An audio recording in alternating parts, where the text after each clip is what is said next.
ये क्वेश्चन जो है वो 2026 के बोर्ड एग्जाम में आ सकता है। मोस्ट इंपॉर्टेंट क्वेश्चन है, हर एक साल बाद ये क्वेश्चन आ रहा होता है, एक साल छोड़ के एक साल। बहुत आसान क्वेश्चन है, बस थोड़ी सी ना प्रॉब्लम हो जाती है बच्चों को इस क्वेश्चन में। वो ये है कि प्रोजेक्शन अलोंग ए बी और बी ए, इसमें थोड़ा सा फॉर्मूला चेंज होता है। वीडियो देख लो, सारी चीज़ें समझाता हूँ और मैं फिर आपको कहूँगा देखो पूरा चैप्टर की प्रिपरेशन कर ली है, बहुत अच्छी बात है। तैयारी ज़ीरो है, कोई मसला नहीं है, आपने इन क्वेश्चन को ज़रूर करना है, चाहे पूरी चैप्टर की तैयारी कर ली है या नहीं करी। आज इस क्वेश्चन को करते हैं। चैप्टर 3 है वेक्टर, क्लास 11 मैथमेटिक्स है। सही, सबसे पहले तो कॉन्सेप्ट क्लियर करो, ठीक है, ताकि कोई भी चीज़ जो है ना बगैर मतलब के नहीं करो। भाई कोई मतलब तो होता है ना किसी चीज़ का, ठीक है। चलो आओ, वेक्टर पढ़ रखा है। वेक्टर क्या करते हैं, डायरेक्शन बताते हैं और मैग्नीट्यूड बताते हैं। दो वेक्टर दिए हुए ए बी। अब वेक्टर क्या होते हैं मैं ज़रा बता देता हूँ। समझ लो आपके पास ये वाली कंडीशन ले रहे हैं, ठीक है, ये वाली कंडीशन, ठीक है। समझ लो आपके पास ये वेक्टर है बी, ठीक है, और याद रखना ये एरो ज़रूर बनाना, इससे पता चलता है कि वेक्टर है। ये वेक्टर है ए, ठीक है। अब प्रोजेक्शन क्या होती है, प्रोजेक्शन होती है साया, शैडो, ठीक है। अब देखो समझ लो यहां पर मैं बना दूं सूरज, इस साइड पर सूरज बना दिया मैंने, तो इसकी प्रोजेक्शन कहां गिरेगी, इस ए की प्रोजेक्शन कहां गिरेगी, बी पर, है ना, बी पर। थोड़ा सा ऐसे और बड़ा कर देता है, इसकी प्रोजेक्शन गिरेगी बी पर। आपने इसी प्रोजेक्शन को बताना है, ठीक है। ये जो प्रोजेक्शन इस पे गिर रही है ना, आपने इसी को बताना है। अब जरा फॉर्मूले में एक चीज ध्यान रखो, फॉर्मूला याद रखना। अब आपको क्या लगता है फॉर्मूला क्या होगा, ए डॉट बी, बी का मैग्नीट्यूड, या ए डॉट बी, ए का मैग्नीट्यूड, इन दोनों में से कौन सा फॉर्मूला सही है? याद रखो, जरा बात समझो। कॉन्सेप्ट ये है कि ए की प्रोजेक्शन, ए का साया बी पे गिर रहा है, समझ रहे हो। देखो यहां लिखा हुआ है प्रोजेक्शन ऑफ ए, यानी ए का साया है, गिर किस पे रहा है, बी पे गिर रहा है। तो ये वाली कंडीशन, ये जो लिखा हुआ है इस तरह से होगा। तो जब भी प्रोजेक्शन जिस पे गिर रही होगी ना वो डिनोमिनेटर में आएगा। ये फॉर्मूला ठीक है, ये गलत है, याद रखना, बात समझे। यहीं पे बच्चे कंफ्यूज हो जाते हैं, वो कभी ये वाला फॉर्मूला लिख देते हैं, कभी ये वाला। अगर ये वाला फॉर्मूला लिखोगे आंसर बिल्कुल मुख्तलिफ आएगा, ये वाला लिखोगे बिल्कुल मुख्तलिफ आएगा।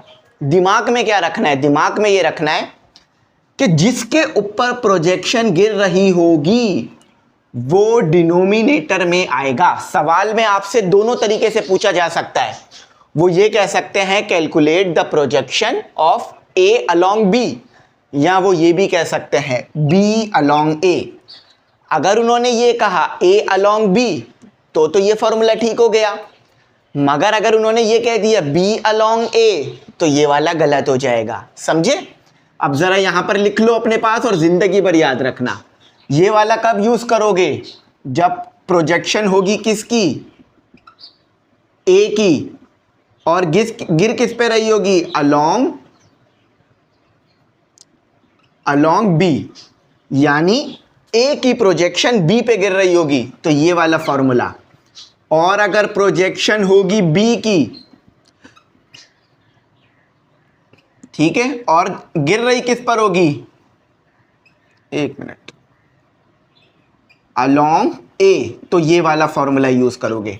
इसकी भी डायग्राम बना के दिखा देता हूं। देखो ये आपके पास आ गया, थोड़ा सा साफ सुथरा काम, ये आ गया आपके पास ए, ये आ गया आपके पास बी, सही है। समझो सूरज आ गया इसके यहां पर, ठीक है। तो आपके पास अब क्या हो रहा है, बी की प्रोजेक्शन ए पे गिर रही है, यानी ए पे प्रोजेक्शन गिर रही है तो ए डिनोमिनेटर में आ गया। बी पे प्रोजेक्शन गिर रही है, साया बी पे पड़ रहा है तो बी डिनोमिनेटर में आएगा। साया ए पे पड़ रहा है तो ए डिनोमिनेटर में आएगा। लिखकर भी बता दिया, कॉन्सेप्ट भी दे दिया, सॉल्यूशन करा देता हूं भाइयों बहनों को। चलो इसको लिखे रहने देते हैं, इसको नहीं मिटाते हैं ताकि ये आप लोगों को ना याद रहे। इसको ऐसे कर देते हैं, ठीक है। थोड़ी सी लाइन टेढ़ी खींची होगी लेकिन चलो चल जाएगी, कोई मसला नहीं है। लेकिन अगर सीधी हो जाए तो बात अच्छी हो जाएगी। चलो सीधी लाइन खींचते हैं, चलो पहले से तो बेहतर ही होगी। अच्छा अब आ जाओ सोल्यूशन करते हैं। सोल्यूशन सबसे पहले क्या निकाल लें, प्रोजेक्शन ऑफ ए, यानी ये वाली डायग्राम है, सबसे पहले ये वाला पार्ट कर रहे हैं। ए और बी सेम रहेगा, चाहे प्रोजेक्शन ए पे गिरे या बी पे गिरे, परेशान नहीं होना, ये कर रहे हैं, ठीक है। तो वर्डिंग जरूर लिखना, प्रोजेक्शन ऑफ ए किसके ऊपर, अलोंग बी। प्रोजेक्शन गिर रही है ए की बी पर, कौन सा फॉर्मूला यूज करूं, बी पे गिर रही है प्रोजेक्शन, ये वाला बी डिनोमिनेटर में, ए डॉट बी और बी का मैग्नीट्यूड। अच्छा अब ए डॉट बी निकालना आता है, वो कोई मुश्किल नहीं है, डॉट प्रोडक्ट निकालना आता है ना, चलो नहीं आता तो मैं बता देता हूं। अच्छा यहां पर मैं लिख रहा हूं पी लिख रहा हूं, ए अलोंग, देखो बार बार ना असल में ये बार बार लिखने से अच्छा ये है कि हम लिख लें पी, और प्रोजेक्शन किसकी है, ए की, और गिर रही है बी पर, ये लिख लें, ठीक है। देखो बार बार ये लाइन लिखेंगे तो टाइम ज़ाया होगा ना, आखिर में आंसर जब निकालेंगे ना तो ये लाइन दोबारा लिख देंगे, लेकिन जब स्टेप्स कर रहे हैं ना सोल्यूशन के लिए तो ऐसे बना देते हैं, इससे पता चल रहा है कि ए की प्रोजेक्शन बी पे गिर रही है, ठीक है। अच्छा ए क्या है, देखो ए ये रहा, आई 2j और हेड ज़रूर लगाना, ठीक है, क्योंकि यूनिट वेक्टर्स होते हैं, 3k वेक्टर पढ़ रखा है ना, ए वेक्टर कैसे रिप्रेजेंट होता है पता होना चाहिए। अच्छा डॉट बी क्या है, 3i -j -5k, ठीक है। अच्छा अब बी का मैग्नीट्यूड, देखो इसका मतलब क्या होता है मैग्नीट्यूड, ये लिख लो, जब भी ये हो ना, यहां पर कुछ भी हो सकता है, ए हो सकता है या बी कुछ भी हो सकता है, इसका मतलब होता है मैग्नीट्यूड, मैग्नीट्यूड, इसका क्या मतलब होता है मैग्नीट्यूड। अब मैग्नीट्यूड निकालते कैसे, देखो x का स्क्वायर प्लस y का स्क्वायर प्लस z का स्क्वायर, ऐसे निकालते हैं। अब जरा बात समझो, ये x है, ये y है, ये z है, ठीक है, समझ रहे हो बात। यहां पर जो भी नंबर दिया हुआ होगा ना वो x है, अब ये x क्या है 2, यहां पर क्या है, सॉरी यहां पर क्या है 1, कुछ भी नहीं दिया हुआ तो 1 होता है। यहां पर y क्या है -2, यहां पर z क्या है 3, सही है, याद रखना। अच्छा तो अब यहां पे पुट कर लेते हैं x, अब देखो आपको b देखना है, b का मैग्नीट्यूड, तो यहां क्या दिया हुआ है x, मैंने बताया ना x y z, ये x है, ये y है, ये z है, चाहे यहां पर हो या यहां पर, मगर आप b देख रहे हो तो ये x होगा, ये y होगा, ये z होगा। अच्छा x क्या है 3, इसका स्क्वायर आ जाएगा, प्लस -1 j, देखो ये x की वैल्यू है, ये y की और ये z की, तो -1 का स्क्वायर प्लस -5 का स्क्वायर।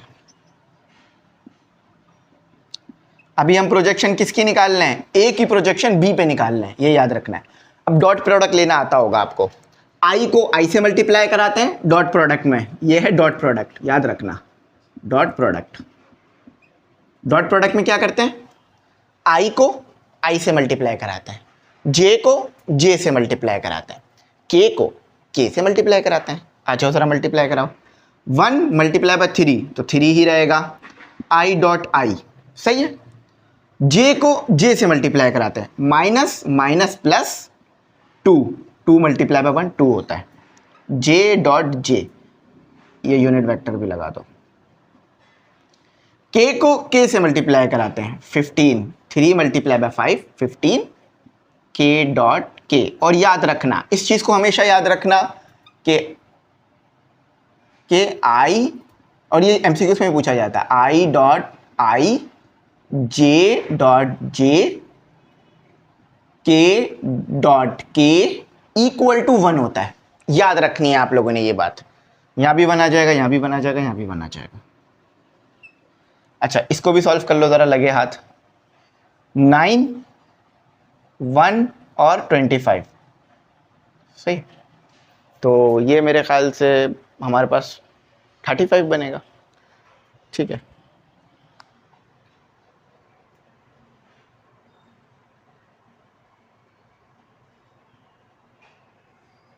सही है, आगे चलते हैं, मज़ीद सॉल्व कर लेते हैं। P आई थिंक एक स्टेप और होगा, ठीक है, अगर ये फाइनल स्टेप होता तो मैं ये लिख देता। अच्छा ज़रा फाइनल स्टेप देखो, ये किसके बराबर है 1 के, तो 3 आ गया, 2 आ गया और 15 आ गया, और ये कितना हो गया 35। ठीक है, अब फाइनल आंसर लिख दो, projection of A along B, A की प्रोजेक्शन बी पे गिर रही है। छोटी सी डायग्राम बना दो, मैथ में तो बहुत अच्छा है। अच्छा कितने हो गए ये हो गए 5 और माइनस कर दो तो 10 आएगा।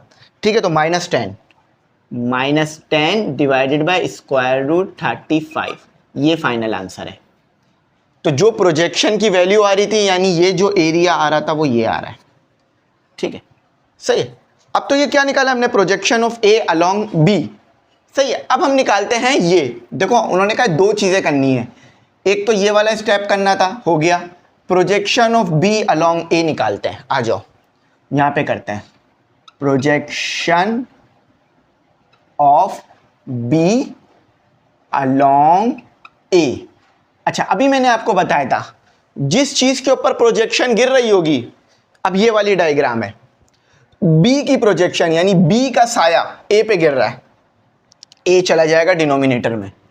ठीक है, और बाकी ए डॉट बी तो सेम ही रहेगा।